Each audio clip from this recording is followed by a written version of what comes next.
حبیبنا مولانا محمد والی قسم صلی اللہ علیہ وسلم.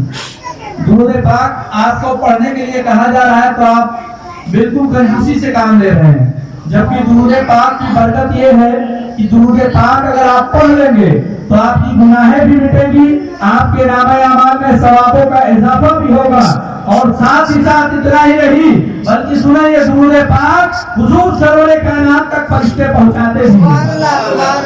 اور جو دل سے پڑھتا ہے، جو دل جمعی کے ساتھ درود پڑھتا ہے، وہ اسے حضور سرور کائنات کہتے ہیں کہ اسے میں خود سنتا ہوں. اگر اجتماعی طور پہ مطلب میں ہوں، یہ امام صاحب ابھی آئیں گے، امام صاحب ہے، کوئی بھی ہے، کہیں آپ کے مائک پہ آئے گا، کہے گا کہ نعت شریف پڑھنے سے پہلے کہے گا کہ درود شریف پڑھیں، تو یہ کہلوا کر کے اگر آپ کو پڑھوائے گا تو یہ فرشتے حضور کی بارگاہ میں لے جائیں گے. اور اگر بنا کہے کسی کے آپ درود پاک پڑھیں گے تو وہ حضور سرور کائنات خود سنیں گے. اور درود پاک کی کثرت یہیں پہ کام نہیں بلکہ وہاں بھی کام آنے والی. آپ کہیں گے کہ کیسے؟ میزان نام آپ نے سنا ہے، میزان ترازو کا نام ہے جس میں نام اعمال لوگوں کے تولے جائیں گے.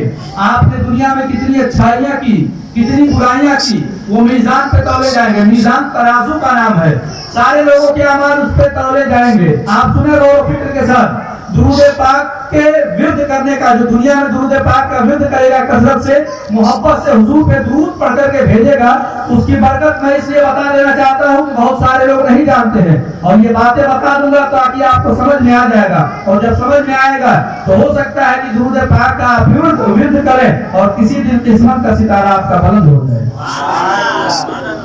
یہ یہیں پہ کام نہیں آنے والا ہے، وہاں پہ جب نفسی نفسی کا عالم ہوگا، میزان پہ لوگوں کے اعمال تولے جائیں گے تو ایک انسان ہوگا جس کی برائیوں کا پلڑا زیادہ ہوگا. برائیاں وہ دنیا میں زیادہ کیا تھا اس لیے برائیوں کا پلڑا زیادہ ہوگا. دنیا کے ترازو کا کیا معاملہ ہے؟ ایک نقطے والی بات بتاتا چلوں گا، اگر آپ غور و فکر کے ساتھ سنیں گے تو ایک ایک نقطہ آپ کو دے کے جاؤں گا. دنیا کا جو ترازو ہوتا ہے، جس کا پلڑا بھاری ہوتا ہے، وہ نیچے جاتا ہے کہ اوپر؟ آپ بتائیں، وہ اوپر جاتا ہے کہ نیچے؟ نیچے جاتا ہے. لیکن میزان جو ہے ترازو، اگر آپ کا پلڑا زیادہ ہے تو وہ اوپر جائے گا. اگر آپ کا پلڑا اچھائیوں کا زیادہ ہے تو اچھائیوں کا پلڑا اوپر جائے گا. اور اگر برائیاں آپ نے دنیا میں زیادہ کی ہے تو وہ اوپر جائے گا. کتابوں کے حوالے سے یہ ساری باتیں میں بول رہا ہوں. یہاں پہ حفاظ کرام علماء کرام بیٹھے ہیں اور آپ کسی بھی علماء کرام سے یہ ساری چیزیں پوچھ سکتے ہیں. تو میں عرض یہ کر رہا تھا، میزان پہ ایک آدمی کے اعمال تولے جائیں گے اور اس کی برائیوں کا پلڑا زیادہ ہو جائے گا.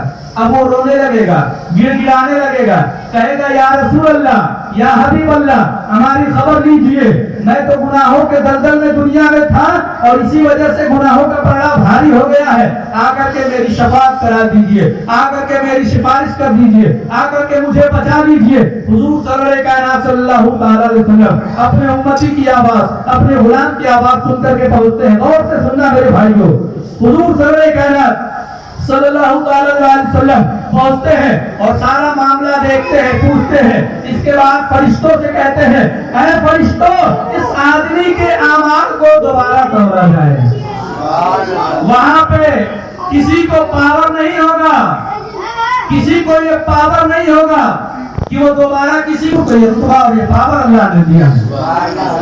تو فرشتے کہیں گے کہ یا رسول اللہ، یا حبیب اللہ، اس کے اعمال کیسے تولے جائیں گے؟ تو برائیوں کے دلدل میں دنیا میں تھا، برائیوں کا پلڑا بھاری ہے.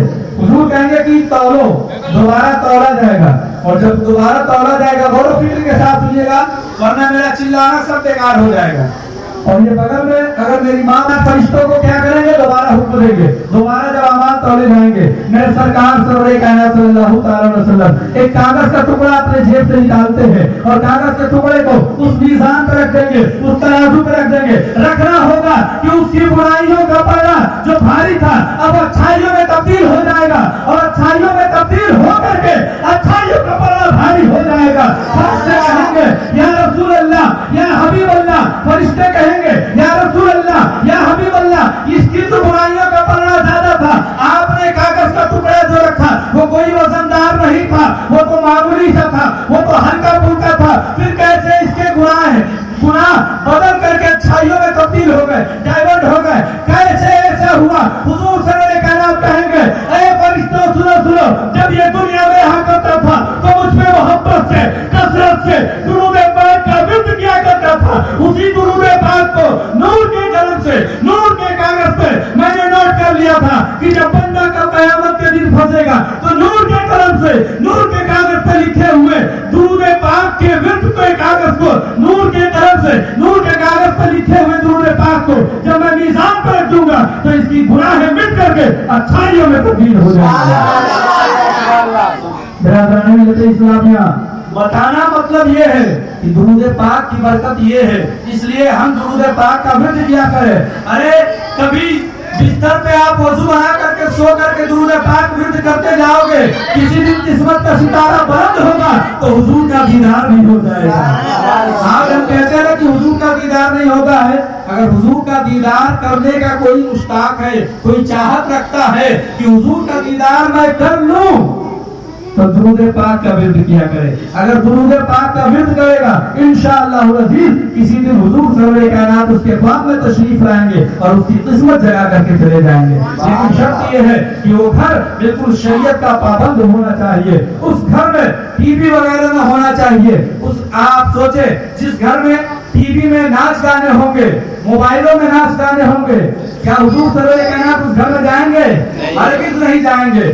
آپ اپنے سینس سے سوچئے، اپنے دماغ سے سوچئے. اگر ایسا آپ کریں گے تو ایسا ہرگز نہیں ہوگا. تو برادران ملت اسلامیہ، بتانا یہی چاہتا ہوں، میسج یہی دینا چاہتا ہوں، پیغام یہی دینا چاہتا ہوں کہ درود پاک کا آپ ورد کیا کریں. درود پاک کا ورد کریں گے آپ فائدے میں رہیں گے. آئیے بہت تیزی کے ساتھ میں آگے بڑھتا ہوں. حضور سرور کائنات صلی اللہ تعالی علیہ وسلم پہ میں نے اپنا عنوان میں نے بنایا ہے، محمد صلی اللہ تعالی علیہ وسلم اللہ کے راہ. یہ پوری دنیا کو نہیں بناتا، یہ پوری کائنات کو وجود نہیں بخشتا. یہ دنیا میں ہم اور آپ جو نظر آ رہے ہیں یہ حضور کا صدقہ ہے. حضور سرور کائنات کو دنیا میں بھیجنا تھا تب اللہ تبارک و تعالی نے یہ دنیا بنائی، ورنہ یہ دنیا کو وجود میں نہیں لاتا. یہ حضور سرور کائنات صلی اللہ تعالی علیہ وسلم وہی حضور سرور کائنات کی میں بات کر رہا ہوں. آپ غور و فکر کے ساتھ سنیں، شور شرابہ نہ کریں.